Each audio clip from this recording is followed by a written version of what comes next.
Hi BookTube, it's Gina. Happy Friday. How are you? I am so excited to share some books with you today. It's been a while since I've done a Friday Reads on an actual Friday, I think. Our snow sadly has melted, but that's good because it was beautiful and now the roads are clear. I'm actually gonna go out to my sister's this weekend and spend the night tonight and take advantage of her cozy Christmas decorating because I don't have a tree this year and I don't have much decorating up. So I like to go to her house so I can enjoy the Christmas decorations that they put up. That will be really fun. I'm gonna take my book with me and we'll probably do some dinner tonight. And then tomorrow we're doing some Disneyland planning or Disney World planning. We're doing a trip in January. And so we're gonna get together and make some dinner reservations and just talk about our upcoming trip. Very excited about that. But let's talk about some books now that I've updated you on what's going on in my life. I've been having some really fun Christmas reading this week. And my favorite, well, let's just jump right in because I've shared this book with you before, but this is Winter Solstice by Rosamund Pilcher, and I love this book. I reread it. I've read it at least 5 times. I think maybe a little bit more. I'm not sure, but this is just the coziest, most relaxing Christmas book to me. I love it. It is about a character named Elfrida who lives in a cozy English village and is an old lady, which is kind of funny because she's only 62, which is really not that old, especially now that I'm 55. Sorry, I had to swipe you away. 55 is very close to 62, right? So, and her significant other is 67, which is the age of my spouse.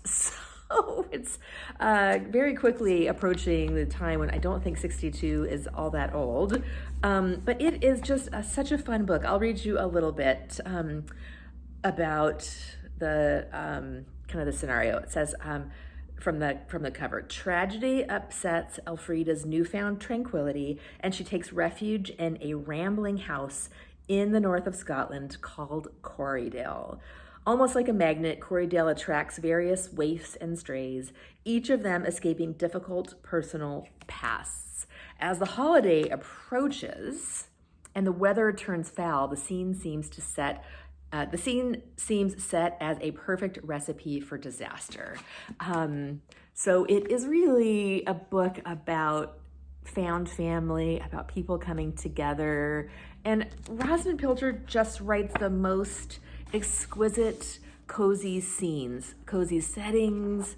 I love the way she describes the scenery. You know, people always ask, do you prefer character, plot? I like setting. Setting is so important to me. So this was a wonderful reread. I loved it.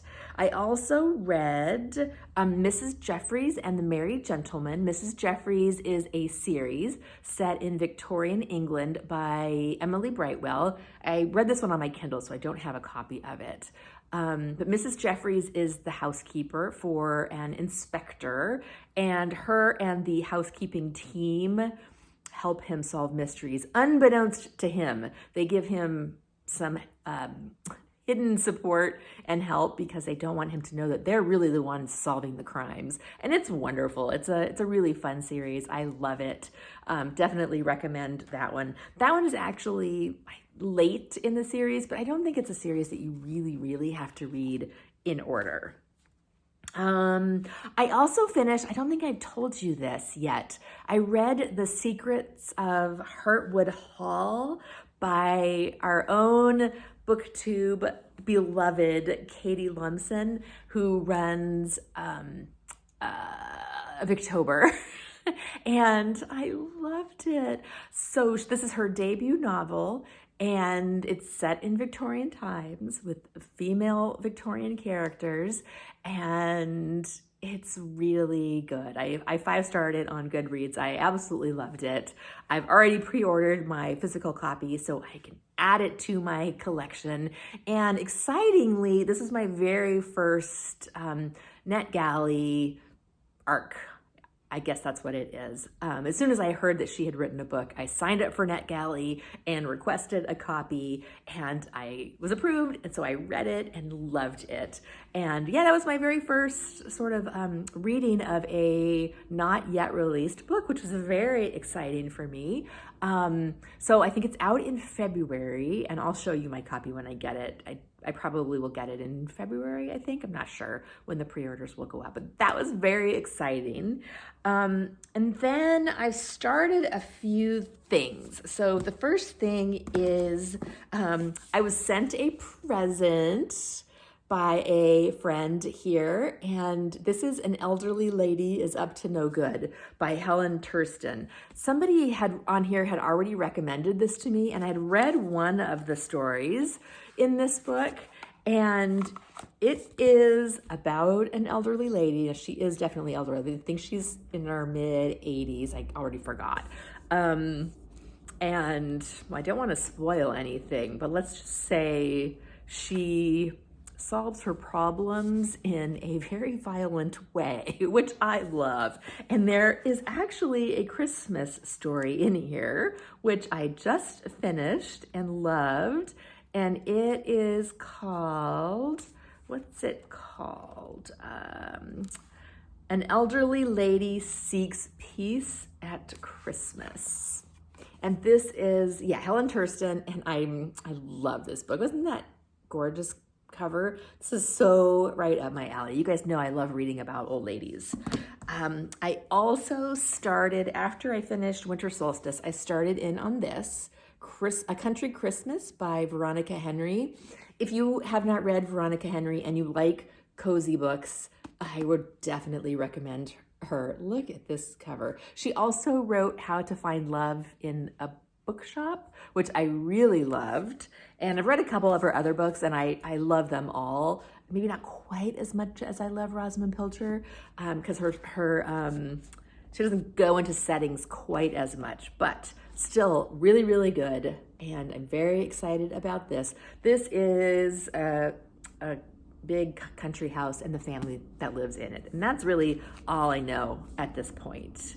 Homemade mulled wine and freshly baked mince pies and plenty of Christmas cheer. It's the most wonderful time of the year, they say, and in the little Cotswolds village of Honeycutt, the festive season looks set to bring people more than a few surprises under the tree. I don't have my good reading glasses on. I didn't plan correctly. So I'm very excited to be reading this. And then lastly, you guys, look at this beauty. This is A Cat Family Christmas. One of my friends showed this on Instagram, and I immediately fell in love with it. This is a Lift the Flap Advent book. And so it's a kid's book. It is so cute.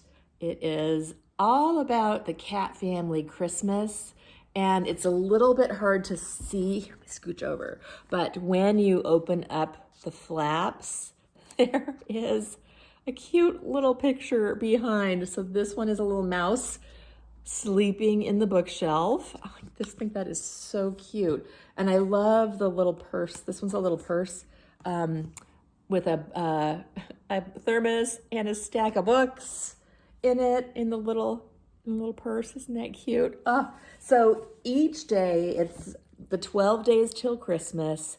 Each day, the cat family does something to get ready for Christmas, and it's just got the cutest pictures.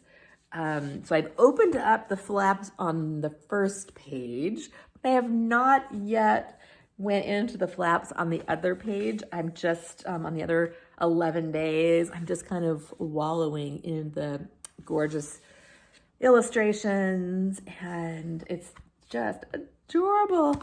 Loving this. Oh, it's a Cat Family Christmas. Let's see, I forgot to tell you who it's by. Written by Lucy Brownridge and illustrated by En Young Soo. So very, very cute. So I think that is it. Looking forward to a nice, relaxing weekend. Oh, I forgot. I also wanted to tell you this weekend I'm going with a friend to the theater on Sunday. A friend of ours is in a play called Austen Unbound, which is it's a national company that's going around. Austen Unbound is basically a Jane Austen play that is all had what's the word for it? When you're acting, I just went out of my unscripted. The word just went right out of my head. Which doesn't that sound stressful? Like having to perform a 90-minute play without a script, but I'm super excited. I will let you know how it is. I love going to the theater, and I think this will be really, really fun to see a Jane Austen based play that is, my brain has just went blank. But anyway, unscripted. So I will let you know how that goes. Hope you have a great weekend, and I'll talk to you later. Bye.